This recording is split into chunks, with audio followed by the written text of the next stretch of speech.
Dulu tuh saya kenal Susan lebih banyak ada di dunia yang glamor gitu ya. Foto model, terus main film kan. Terus MC. Terus tiba-tiba saya ketemu Susan lagi lari. Lari juga loh sekarang. Lari juga. Udah gitu saya pernah baca artikel waktu di Chicago. Itu Chicago atau Berlin. Yang ngumpulin waktu maraton pertama. Chicago ya. Pertama kali. Oh yang di Berlin juga ya. Maraton for a good cause. Jadi tidak hanya lari tapi juga mengumpulkan donasi untuk membangun rumah singgah. Memang Susan udah tertarik dengan komunitas atau kegiatan sosial itu dari lama atau bagaimana ceritanya? Oke, sebelumnya saya ingin mengucapkan selamat pagi kepada teman-teman yang sudah hadir. Terima kasih untuk hadir di kelas ini. Mungkin saya dan saya selalu manggilnya ibu soalnya, Ibu Helena. Nanti ibu kita bisa sharing ibu, ya. Kayak ibu-ibu, bukan. She's a very nice ibu now. Enggak dulu juga nice, tapi sekarang kayak Ibu Helena bilang, sekarang tuh smile-nya lebih, ibu tuh lebih, you know, every time is like you different ya kalau after meditation. Jadi awalnya sebenarnya saya itu tidak suka lari sama sekali. Jadi lari panjang itu adalah olahraga yang paling saya hindari. Cuman satu saat ya memang mungkin Tuhan memang punya jalan lain ya untuk membuka jalan ke seseorang. Jadi satu hari di awal-awal tahun 2000 saya ditunjuk Yayasan Jantung Indonesia untuk menjadi duta.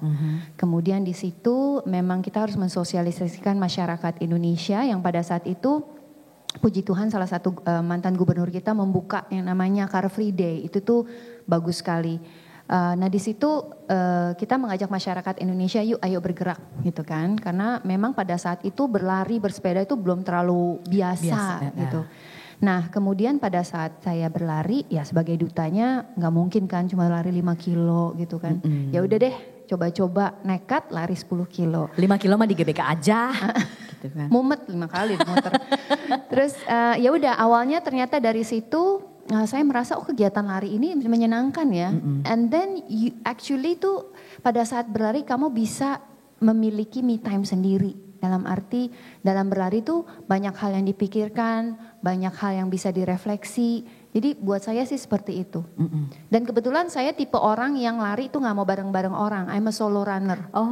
Ya, meskipun sama suami sendiri. So saya membiasakan saya berlari untuk bisa berpikir apa yang akan saya lakukan, apa yang perlu saya lakukan, apa yang sudah saya lakukan, saya perlunya apa. Jadi merefleksi diri sendiri. Nah dari situ singkatnya saya kemudian tertarik kegiatan berlari sampai pada akhirnya, tapi gak pernah terpikir maraton ya. Jadi lari sebagai hobi, saya juga bukan pelari profesional yang juga mengejar target waktu, bukan juga pengikut komunitas karena saya tahu kadang-kadang kalau komunitas kan kita harus komit, saya orangnya nggak bisa komit yang oke, harus ikut, kalau nggak ikut kan nanti nggak enak. Jadi komunitas lari saya adalah saya dan suami, kita berdua aja komunitasnya gitu.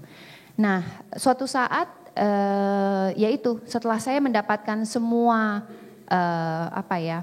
bagi saya tuh sudah cukup ya, orang sih memang gak pernah ada rasa cukup, tapi saya belajar untuk bersyukur dengan apa yang saya punya. Jadi apapun yang saya miliki saya anggap cukup. Kemudian apa ya yang ingin saya lakukan? Terus saya berpikir saya mau melakukan banyak kegiatan sosial. Karena bagaimanapun bagi saya itu tuh satu tabungan juga. Apa yang Tuhan berikan bagi saya itu bagaimana saya kembalikan, gak bisa ke Tuhan tapi saya kembalikan ke orang-orang. Nah suatu saat pada saat umur saya mau 42 tahun, kebetulan saya dan suami saya itu umurnya sama, kita berpikir ngapain ya umur 42, terpikirlah bagaimana kalau 42 tahun kita lari 42 kilo, which is maraton, karena maraton tuh 42,195. Berlarilah kita di Jakarta Marathon, which is bagi sebagian runner agak sedikit gila. Kenapa pilih maraton pertama di Jakarta gitu kan? Karena panas, lari polusi. Di antara bis-bis. Betul sekali. Dan polusi yang luar biasa. Tapi setelah berlari memang pada saat berlari maraton tuh saya menggandeng satu produk yang memang mengontrak saya. Jadi kan niat saya untuk menyelesaikan tuh besar sekali. Karena kan 42 kilo harus 42 tahun kayaknya ini benar-benar harus dilakukan. Tapi pada saat berlari memang ngomel-ngomel di diri sendiri, tapi sesudahnya itu memang memiliki kepuasan sendiri kan. Nah dari situ memang ya kayak nyandu, abis itu mikir maraton di mana lagi ya. Nah tahun depannya kebetulan memang saya ditawarkan untuk Chicago Marathon, which is one of the major marathon. Yeah. Major marathon kan ada 6, salah satunya Chicago. Dan embel-embel di belakangnya adalah mau nggak kamu berlari, tapi kamu harus mengumpulkan dana karena kita akan membangun rumah singgah dari satu yayasan.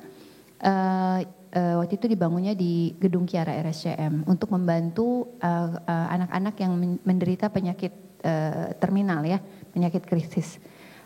Jadi keluarganya bisa tinggal di situ, kemudian bisa dekat dengan anak yang lagi treatment. Saya tergerak untuk itu. Nah dari situlah awal mulanya saya hanya mau melakukan maraton jika memang ada good cause. Good cause. So I only run marathon for a good cause. Dan itu saya lakukan untuk membantu yayasan yang kebetulan kebanyakan memang yayasan ini. Pada saat Chicago udah selesai, kemudian saya coba apply Berlin, ternyata Berlin saya dapat. Kemudian saya yang tanya mereka, kalian butuh uang nggak? Saya bantuin deh, saya nyariin duit. Sekarang udah ini ya, udah berani nawarin ya, berani nantangin ya. Kemudian mereka kebetulan lagi perlu distribusi imunisasi, kan kita gratis ya dari pemerintah. Pendistribusiannya ke wilayah-wilayah pelosok Indonesia tuh sulit sekali karena kebutuhannya agak ya susah lah masuknya. Jadi kita bantu. Jadi saya cari dana untuk itu. Dan seterusnya sampai tahun ini saya berlari untuk yayasan yang sama. Kita akan membangun rumah singgah yang ketiga di Denpasar untuk masyarakat wilayah Indonesia Timur yang memang selalu di-refer ke Bali. Karena nggak mungkin di Jakarta. Tapi di Denpasar nggak punya rumah singgah. Jadi ya sudah, daripada orang tua itu yang keadaannya terbatas untuk sewa rumah, ada rumah singgah, kenapa tidak? Di Bali. Jadi awal mulanya saya berlari ya seperti itu. Akhirnya memang misinya karena saya merasa apa yang saya miliki saya bersyukur cukup, dikasih lebih ya puji Tuhan. Tapi kalau saya bisa mengembalikan itu ke orang lain, kenapa tidak? Kalau aku sih sebenarnya ya itu, everything actually has to be balanced ya. Karena pada saat ini mungkin saya masih bekerja di dunia entertainment dengan segala kesibukan. Tapi saya juga tidak melupakan apa passion saya. Misalnya saya menulis buku. Memang kalau dilihat semua benang merahnya anak-anak. Jadi saya menulis buku untuk anak-anak, terinspirasi dari anak saya sendiri. Nah itu juga satu kepuasan sendiri karena saya bisa memberikan sesuatu untuk bangsa ini. Di mana bukunya itu mengenai traveling. Nah dari kesibukan-kesibukan itu semua saya ingin ya itu mengembalikan aja sih semuanya. Jadi dari buku, kemudian dari berlari, kemudian dari pekerjaan saya, dengan begitu sibuknya saya mencoba untuk membalance itu semua. Hubungan dengan keluarga otomatis yang namanya rumah tangga kayaknya nggak mungkin nggak ada ribut, nggak ada apa, salah paham itu pasti ada. Tapi bagaimana cara kita mengatasinya itu, bagaimana berkomunikasi, sebenarnya inti menyelesaikan masalah kan sebenarnya komunikasi. Jadi itu yang saya selalu bangun dengan suami saya. Ya kita berdua keras kepala, tapi saya berusaha oke, kalau misalnya kita ribut, ya memang harus dikomunikasikan gitu. Nah dari situ kita bisa tahu saya maunya apa, dia maunya apa. Dengan segala kesibukan saya, kamu harus mengerti. Dengan segala kesibukan kamu, saya juga mengerti.